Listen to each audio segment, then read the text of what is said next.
Sot mbushën 26 vjet nga fillimi i sulmeve ajrore të NATO-s kundër sulmeve ushtarake policore të Serbisë dhe Malit të Zi.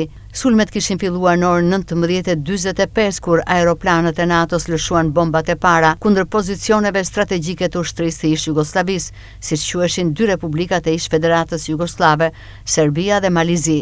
Urdhrin për fillimin e fushatës bombarduese e kishte dhënë presidenti i Shteteve të Bashkuara të Amerikës Bill Clinton. Ai atë natë mbajti para popullit amerikan fjalimin historik, duke lajmëruar se i kishte urdhëruar Aleancën Atlantike të fillonte operacionin ushtarak si mundësi e vetme e përfundimit të luftimeve në Kosovë.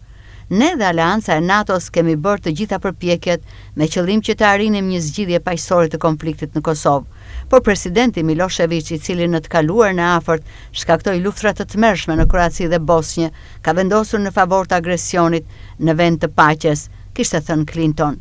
Sulmet ajrore kundër forcave serbe e malazeze vazhduan deri më 9 qershor, kur u arrit marrëveshja e Kumanovës, e cila ndryshe njihet dhe si kapitullimi i kriminalit Milošević, dhe më 11 qershor, forcat e armikut fillojnë ta lëshojnë territorin e Kosovës. Kjo është ndërhyrja e parë ushtarake e NATO-s që nga formimi i saj, e cila njihet dhe si ndërhyrja historike.